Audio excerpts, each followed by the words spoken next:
issue of our busing. One of our challenges was having a contracted bus company that would provide busing for our dream students going to Brookdale. However, through the lack of shortage of drivers, and that's really not only here in Asbury Park, but throughout the state, has been a big challenge. However, we worked with the Brookdale Community College leadership, and we were able to create a plan whereby our students would receive their courses virtually through Brookdale. And that just so happened to be an advanced move that we made in partnership with Brookdale. And in speaking with the president and his support staff, they had a recent couple of issues there. And our decision to move our Dream Scholars to virtual actually avoided us having to expose our students to COVID related challenges to them actually taking classes. And so we've kind of been dealing with that transportation concern with Seaman Tove, just like a lot of other districts, but we worked out, that situation in-house and with Brookdale. We've been doing tours of the buildings. I was just at the high school today, visiting all of our 7th and 8th grade classrooms, as well as our 9 through 12 classrooms. And so what that also has allowed us to do, and it's one of our ongoing things, is to do building walkthroughs with our administrative team, where we're actually beginning to look at classroom readiness and instructional dynamics that will enhance and impact student learning. And that's been going on since I want to say Friday, I think the second day of school, we started that, but actually doing our instructional walkthroughs began on Monday, the 13th.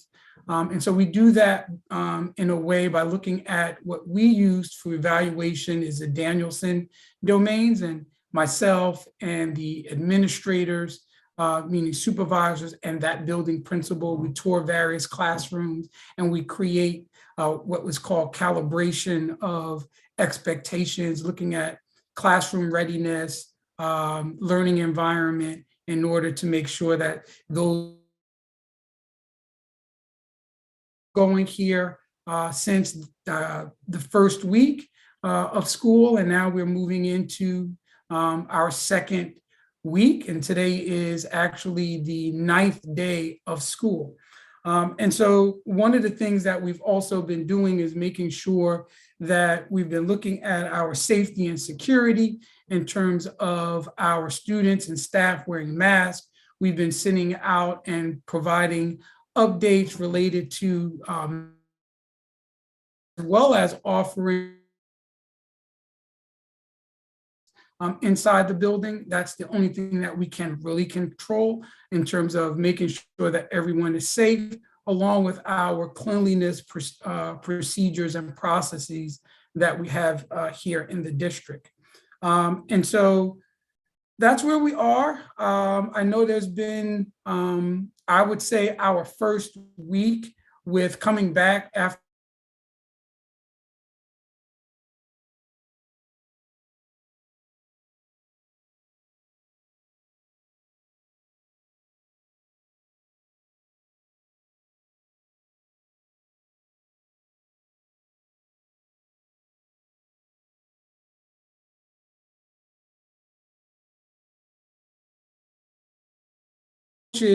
and the supervisors to begin to onboard a lot of the PD, as well our supervisors, Ms. Kropowski, and our other supervisors, Ms. Kimmy Taylor, and our Director of Curriculum Instruction, Mr. Edwin Wees, and our math supervisor, Ms. Anna McGrath, as well as Dr. Sandra Manuskin. We've been able to provide our early childhood staff under the guidance of Supervisor Dr. Lauren Jackson, the necessary PD and supports, as well as making sure our registrations are going well.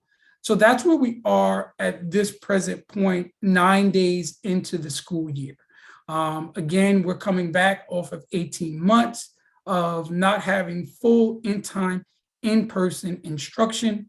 And I think the staff has done an outstanding job in making sure that our students are engaged. And that's one of the things that we've been looking at and providing supports on an ongoing basis from our building leadership. We have Ms. Thea Marie Jackson Byers on here, who has been doing a great job. And if you look at just the first few days in terms of what we've been able to provide in terms of responses and support from our ESL and bilingual students, making sure that we're making the necessary adjustments to all of our students and staff, knowing that these first 2 weeks are going to be an adjustment period until we know who all of our students are that are going to be attending school every day, getting our assessment schedule up and running, and all the things necessary to move us into a smooth school year. But so far, so good. We've been able to have a phenomenal opening, and that is a credit to the staff and the leadership at the building levels, as well as our supervisors, and making sure that they've been able to support the coaches who support the teachers and the teachers who provide instruction to our students. And so to those individuals, I'm really appreciative of their hard work on these first 9 days of school. So what I will do is just go over a couple of things in terms of COVID expectations. If you look on our district website, we've put all of our COVID resources under the COVID tab, and it's tabbed COVID resources. You'll be able to find all of the updated information in that tab. Another thing that we'll be doing and getting approved at this upcoming board meeting is our road to return plan, which has to be board approved. That will be updated on there as well. And that will, you'll be able to locate that in that tab. As you know, our school times are critically important, because if you look on our webpage, on our website, one of the things that I had indicated in my August listening and learning session was that we would post our district goals by the school as well as each department, so that you could see what we're targeting to achieve this year. And so with that being said, our attendance is one of our district goals. And so one of the things that I want to make sure that families know is our start times for school. We want to make sure all of our students are on time. We do provide them with breakfast at school. So, that's one less thing that you have to, in terms of getting up and getting prepared to you head off to work and getting your children to school. That's one of the things that you should at least be concerned about, because we will be providing all of our students with a healthy breakfast in the morning. So for our 7th and 8th graders, they actually start the earliest time. They should be at school by 7:27 in the morning. And that day goes from 7:27 until 2:40. Our next group of students are our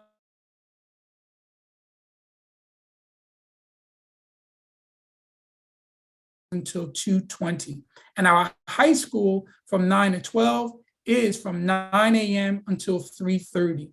Please, our high school students, we need to make sure that they're getting to school on time. Their attendance is critically important. And tardiness is not one of those things that they have to worry about in terms of work performance. So again, our work times, our school times are 7:27 to 2:20, 7:55 to 2:20, and 9 a.m. to 3:30. And so we've been having a couple of outstanding events coming up. This week is homecoming for our high school. So if you are not aware, our football team under the leadership of Mr. Familero is leading our Blue Bishops into this game. They've been a little bit unfortunate. They're 1-2 right now, but needing your support would lead them and give them great moral courage leading into this homecoming week. And so that's what I wanted to start with in terms of the COVID protocols, information, our first week of school, transportation, I'll be touring the buildings, all of those things. And then I will, right now entertain any questions that you may have. So what I would ask of you to write or type your question in the chat box, so that way we can see it and that way I'll respond to it.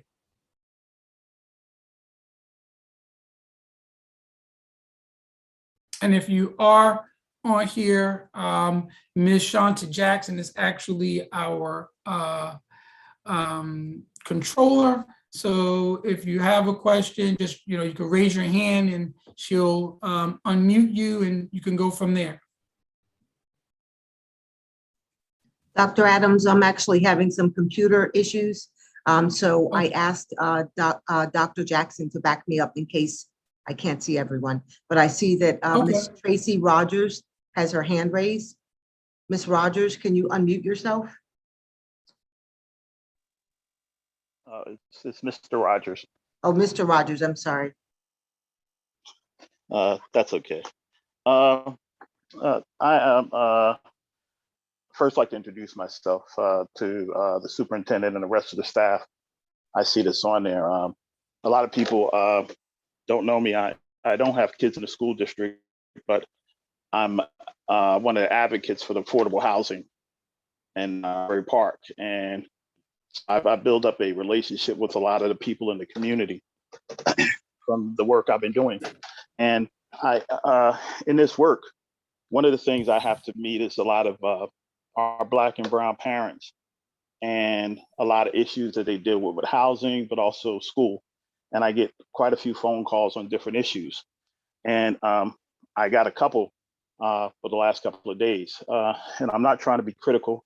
I'm always willing to help with anything I can in the school district. I'm new, the former superintendent. So just some questions. First,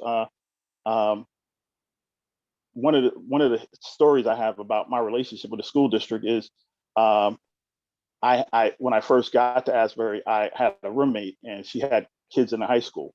And one of the things, there was an issue, and this was a couple of years ago, where we got a call from one of the teachers that her son was in a class, that during the class, the teacher called her to tell her that her child shouldn't be in that class, that it was very disruptive, that her son was well advanced from where he should be. He was in high school in that class, and she should look to have him removed to put him somewhere else because it was a better situation for him.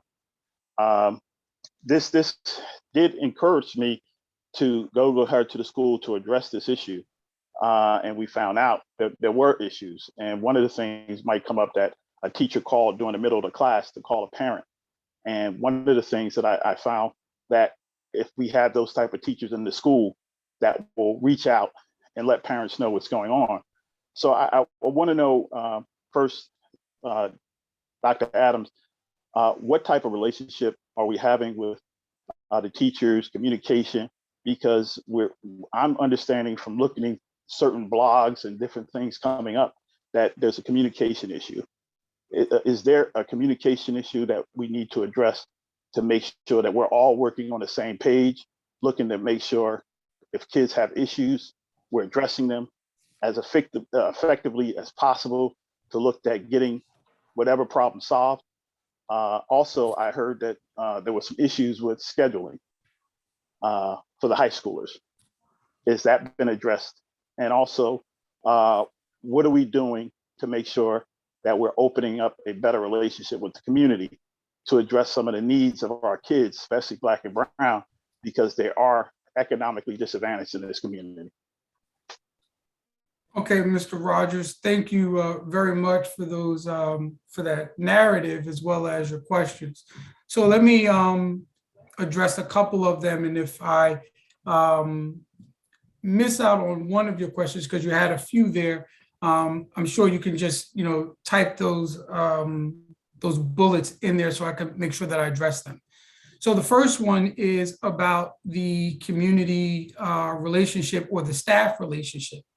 What I want to say is our staff, we have a variety of resources in our school district that provide support to our students, from our guidance counselors to, we are a full vetted and full infused social emotional district where we have on each level make sure that we're providing for the social emotional learning of our students, from classroom circles in the morning time to reflective opportunities.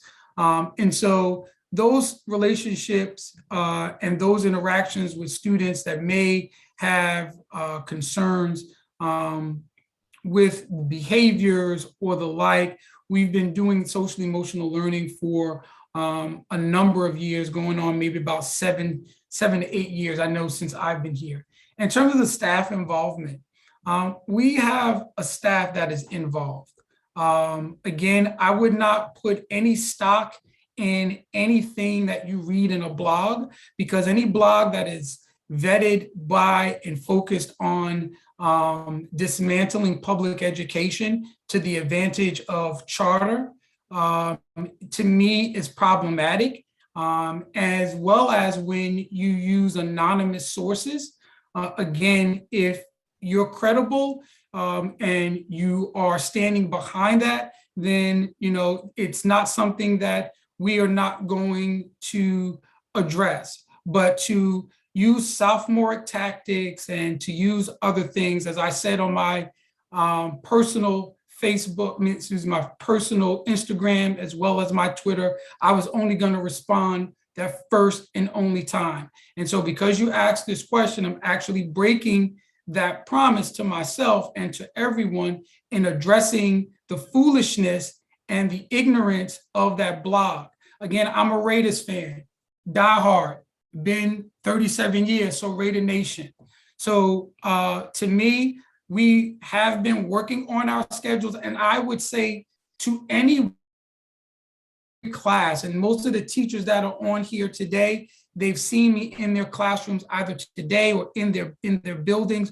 Respectfully, I've been working with our guidance department over the last week and a half. I think I've been at the high school more than I've been at the elementary and our upper elementary, to make sure, because if you are familiar with high school scheduling, and you can go to any high school in this county or any high school in New Jersey or any high school period, and high school scheduling is varied. You have some schools that have A-B schedule. You have some high schools that have drop-add schedules. You have some high school that have singles. You have some high school blocks. So a high school schedule is not a one cookie cutter fit all for all. And so we have to look at what our offerings are for our students and address that. But we also have to take into consideration and understand that our rosters are different than what our student numbers in the seats are. And by law, we have to keep our students on roster until after the 10th day of school, and then we can make necessary adjustments. Again, so we are adhering to that. Some of the classrooms were, a little larger, but that's because we needed to right size them. We don't really know them as we begin to fix them. And I want to recognize our guidance staff, right? And so when we look at some of the pot shots that are taken at the schedule, it's being taken at APEA staff members. I want to say that one more time. The individuals who are district sources are taking shots at their own colleagues. And to me, these folks are working hard. And to have the superintendent come and sit with you and talk with you about scheduling, and that's already a nervous feeling, but these professionals are working hard to right size the classroom to support their colleagues, as well as to make sure that students are learning. But right as of right now, and who our students are in terms of our schedules for our high school, as well as we have a different configuration. We have 7th and 8th grade in our building, in our high school building, and we have teachers that are getting new and accustomed to that dynamic as well. Again, I want to be sure that I address the fact that, one, we have staff that are involved. They're involved in PBSIS, they're involved in other mentor programs, they're involved in coaching, they're involved in calling parents, not only for disciplinary reasons, but reaching out. So those are the things that our staff are involved in. So I can't answer what that relationship was like years ago, but I know as the former middle school principal, whether I agreed or disagreed, my staff were engaged, especially because we were one of the schools that were recognized for PBSIS. I talked over that with the high school principal recently in terms of her relaunching. Right now, the lead staff member who handled that at the high school has been, out, but upon his return, she'll be launching her PBSIS at the high school, as well as our elementary and upper elementary. One of the questions that we have in the chat is the class size in the 7th and 8th grade. I think we have 2 classes that have a max number in their block 4 right now. Next narrative that will be out there is parents are abandoning Asbury Park. Here's what I want to say to that. Asbury Park has its challenges, as I've said before. However, we offer our students the opportunity to go to get their associate's degree. We're now offering a district-wide gifted and talented program from grades 3 through 6. We offer college technical education programs with our nursing, our engineering, and other aspects that you're not getting outside of Asbury Park in charter schools that receive our students. We're also going to be dealing with the influx after October 15th of those same students coming back to Asbury Park after they've been put out of the charter school. Okay, so I want to be clear. This is not about me bashing charter schools. They're doing what they need to do. Fine, great, I applaud them. They're educating children. As an educator, I applaud educators.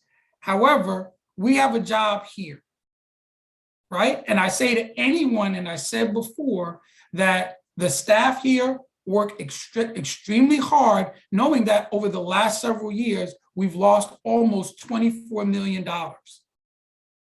That impacts services, that impacts resources, that impacts a lot of opportunities for our students, while not increasing the tax threshold in the, and so there are a lot of layers to this, and it's not a quick fix, but I think the hard questions and the hard conversations are needed to be had by those who are truly invested in the success of the children of Asbury Park.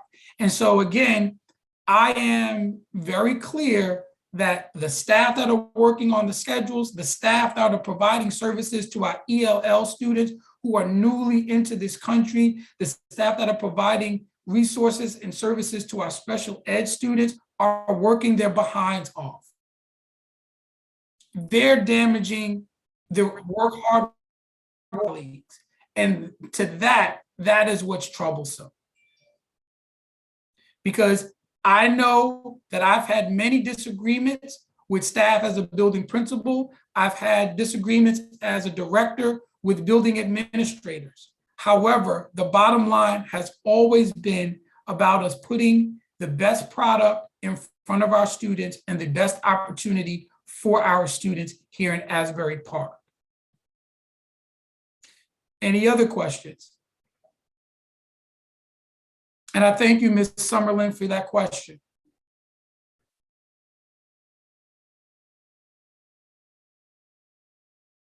So here's what we have to look forward to, right?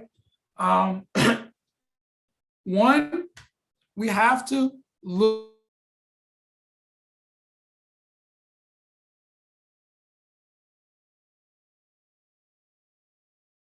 I wanted to say, I met with both the leadership of the APEA, also working on the process and protocol in district with one of our nurses who would be responsible for receiving that information, because again, we are dealing with health, HIPAA, and employee confidential information.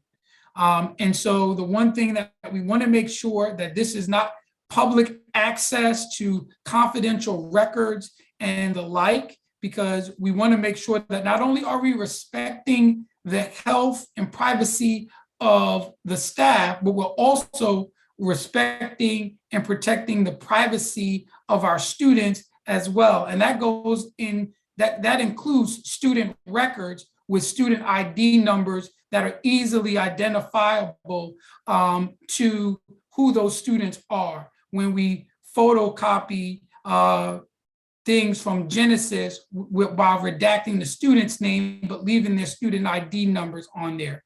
And so we need to make sure that that would also be the case of a staff member's ID if that was the case. And so we want to be, and as a parent, I would be through the roof if I saw my child's student ID number on a blog and that was posted about my student's disciplinary record or how many days my student was out. And that to me shows from the door that there is a lack of concern by whoever did that. But that individual does not represent the overwhelming majority of the staff here in Asbury Park. So in working with Mr. Napolitani as well as Mr. Medina, we've been able to make sure that the cost of the COVID exam will be done by us enrolling in this program. We will have a nurse who will receive that information and we will work through that. Right now, that's as early on the stage that we can go, but we're moving towards that. We haven't gotten any new guidelines or information from the Monmouth County Health Department or from the governor's office or the Department of Ed. Mr. Rogers, you can type your question in the chat, or you can direct message it to me and I will attempt to answer it.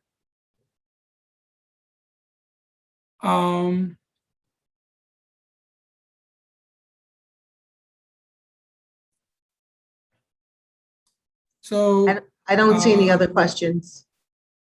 Okay, so we are at the point I would like to ask, how many nurses do we have in the district this year? We have nurses at each of our schools. We'll also be bringing in a nurse who has will be returning to oversee our COVID protocols. And when we don't have nurses, we actually contract out with MOESC, who provides us with substitute nurses to provide in that case where nurses are out.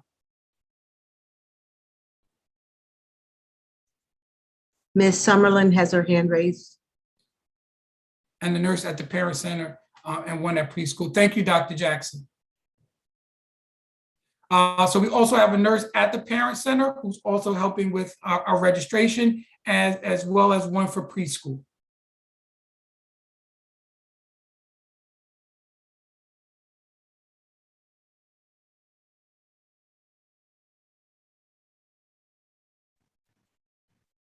Dr. Adams, it looks like Ms. Summerlin has her hand raised. Yes, Ms. Summerlin. I just have a quick question. This is actually the second event that I've attended that you've done, which I'm very proud that you're doing this to keep parents informed of what's going on. But my concern is the last two times I've been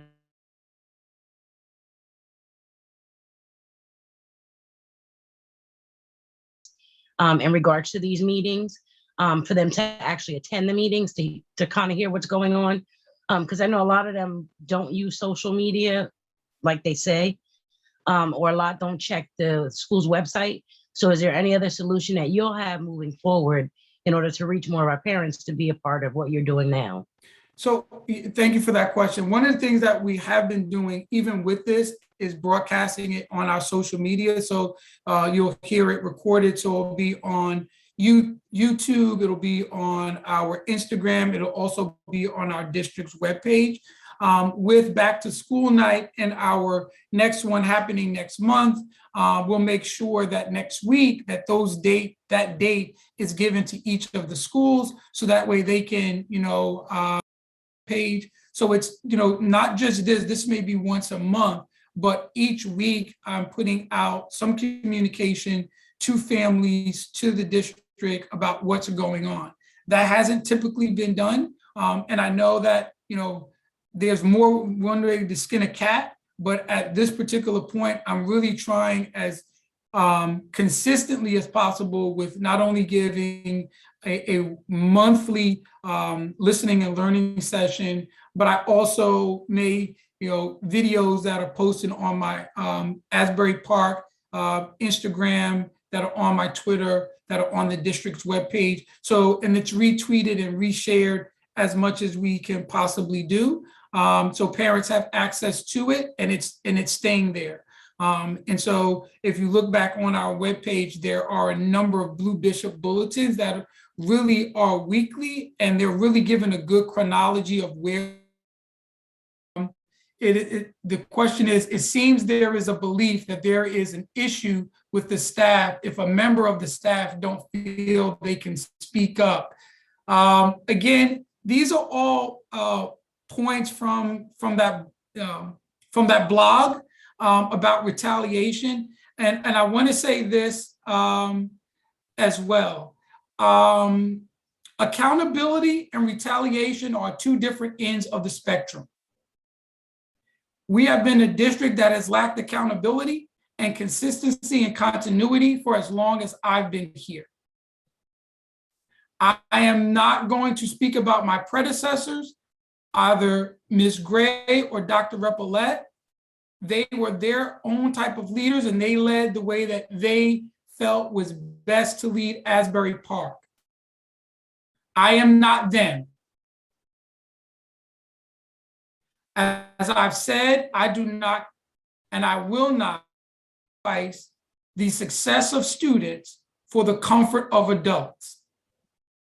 I make myself readily available and accessible. However, I will not allow staff to email me directly without vetting those issues through their building principals. As a former building principal, it is the highest form of disrespect there is.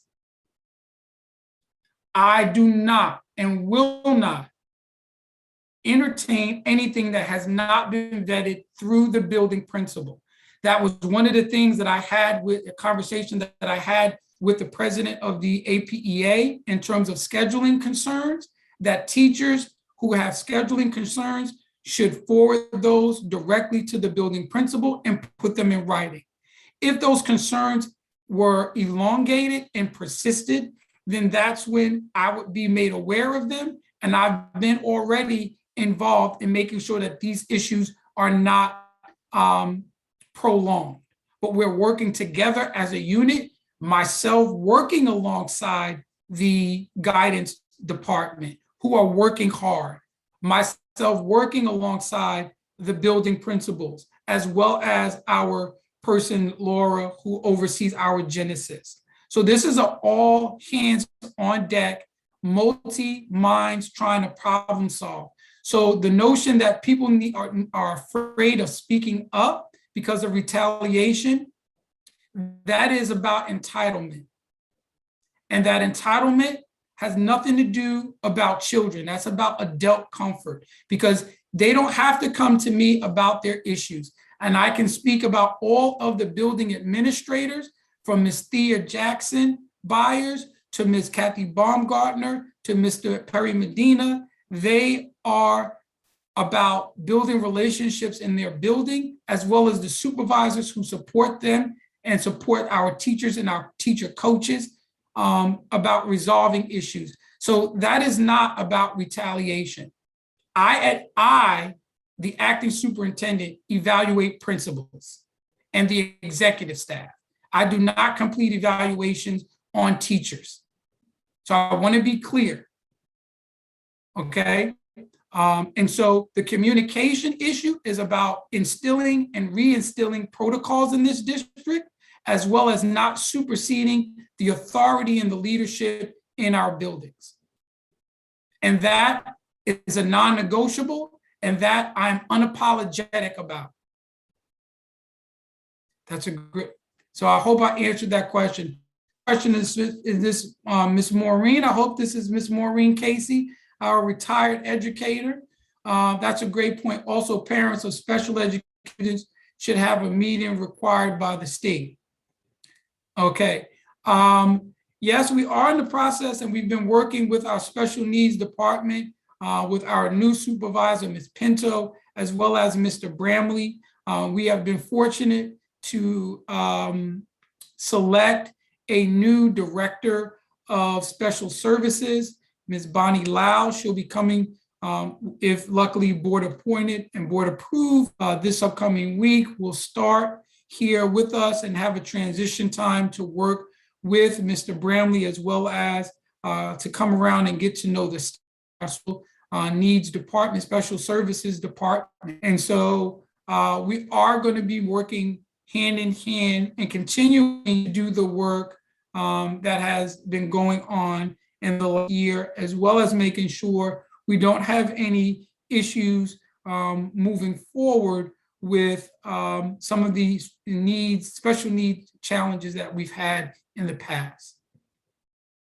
So thank you, Ms. Maureen, for that.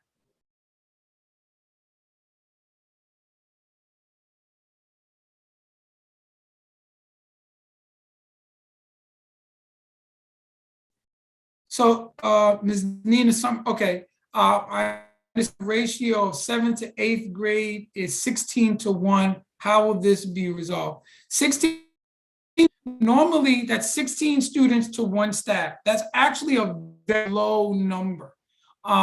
In past years, I know since I've been here, we've had as low in some cases, and don't quote me on this, right? Because you know I don't want to see it in writing someplace where he said now as coming from Genesis chapter verse 4, blah, blah, blah, right? However, in our district, we have had classes where we've had low student numbers below 16. The other concern with when you get into student numbers, how many, the old No Child Left Behind regulation of, oh, you can't have this many students in a classroom, that is obsolete. That has gone away, right? Best case, we try to adhere to that. As a former classroom teacher in East Orange, I had as many as 32 students in my classroom, and I was Gen Ed, right? So that's 16-1 right now. We're looking at having classrooms at max 25. We're also adjustments where classrooms are also to hold those number of students with that teacher. For example, I've been talking, and that's the reason why I met last Friday, with the high school guidance counselors. And we were also talking about how we could work on some of those classrooms that had larger numbers, but the classroom dimensions were a little bit smaller than that. So those were one of the things that today that I walked around with Ms. Baumgartner, as well as I said, Dr. Howard Morris, and we assessed each of those things. And so now it's on the principal to continue to work with her guidance counselor team, as well as to try to figure out where those things are. But remember, our 7th and 8th grade students come in before anyone. They finish their first block before the high schoolers come in. So one of the things I know in the past, they tried to keep the 7th and 8th grade to the 2nd floor, but the time that the 7th and 8th graders are coming in, and again, we can't take anything off the table. In our conversation was also about using some of the larger rooms on another floor. So that way, once that class was over, that teacher would be able to go back, and those students of 7th and 8th grade wouldn't necessarily be on the 3rd floor. So that's where we're trying to address that. But in terms of 16-1, that is if you think about it in terms of groups, if you had to put them in groups of 3 to 5, that's really a small number of pods of students, right? But now we've gone back to social distancing by 3 feet. So we had to go back to the old traditional rows. So now you also have to take into consideration over the last 10 years, pedagogical practices in terms of rows and teaching in rows and what that looks like in the classroom and how that impacts teaching and learning. We've gone away from that, right? But because of COVID, we now have to go back to a classroom setup where instructional practices have outgrown that dynamic. So now we're not only a row system in terms of classrooms, right? But now we're trying to still teach in 21st century pedagogical methodologies. So that in itself is a challenge, right? In terms of saying, okay, how do we get students to turn and talk and re-engage through student engagement, right? Which is in domain 3, right? But also the room dynamic and learning environment, which is domain 2 of Charlotte Danielson. So these are all things that myself, the director of curriculum instruction, the supervisors are now talking with the building coaches, which are now talking with the teachers about the impact teaching students and learning. So that's where we are in terms of that. And I know that's a big, roundabout way, but I wanted to make sure that I was able to answer that and understand how that number impacts teaching and learning. Okay. Yes, I will. Ms. Pinto, I did send out an introductory email to all staff, but I'll make sure that, she goes and reaches out to the staff, which she's been doing. She's been participating in our building walkthroughs, as well as doing her own walkthroughs at each of the buildings. So I'm sure the staff will get to meet and get introduced to Ms. Pinto in the short term. Again, today is only day 9. Let's put that in context. Today is only the 9th day of school. It's not day 33 of instruction. It's not day 75 of instruction. We haven't even hit the kindergartners having their 100th day of school celebration. We are at day 9. And today it's 2:50. So for some schools, right? So for our 7th and 8th graders and our 3rd through 6th graders, their 9th day of school just ended. But our official 9th day of school for all of our students and staff has not ended and won't end until 3:30. So she will make sure, and I'm sure of that, to get to know and introduce herself to all of the staff. Low performance district. We are a low performing district. We should be 1 staff to 15 students. Again, I already answered that question. Are we fully staffed with security to color all entrances at all of our campuses? So, Ms. Lyons, one of the things that we are moving away from is having metal detectors in our earlier grades. I just directed our maintenance supervisor, Mr. Goldfarb, as well as Mr. Sosa, to remove a tower from out of the upper elementary school.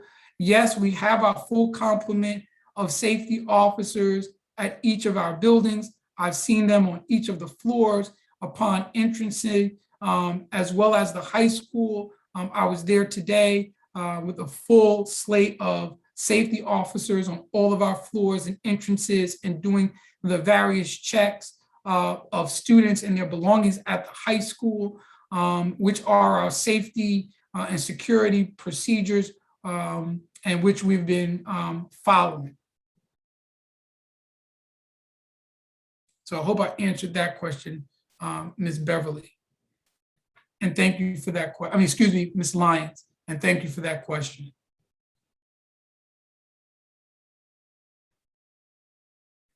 So I like to be, like I said, I always like to start on time and end on time. I want to thank you all for even if you did not ask a question, you being here to hear what I have to say, so you can hear it firsthand, that which we are as a district working to resolve our challenges. We're continuing to work for the betterment of our students in this district. I believe that Asbury Park Public School is the best public option in the city of Asbury Park. It is not the only option. Parents do have other options, but I believe that Asbury Park and the staff here in Asbury Park are the best option here in Asbury Park. I'm not concerned what's happening in our neighboring town or any place else. My sole focus is on putting the students first, improving our processes, and working on getting better outcomes. That is the reason why I posted our district goals as well as our departmental goals on our website for everyone to see. And I would challenge you, I would challenge you to go to any other district in this county, see every departmental goals on their website. I would challenge that. I would challenge those who are on here to go to any charter schools and to see if they put not only their district goals, but all of the goals for their various departments on full display for you to see. That is a reminder of why we are here. That is a focus and a target for us to achieve. And that is the focus in which we will work this year. And so I want to thank all of you again for your time and your consideration by being here and participating in this. Whether you've asked questions or your name is up here, or your video is off, and there may be 4 or 5 people in your room listening. Again, I want to thank you on behalf of the children here in Asbury Park, the staff here in Asbury Park, and the community here in Asbury Park for your time and attention. Everyone, have a phenomenal weekend, have a phenomenal week, and go Raider Nation.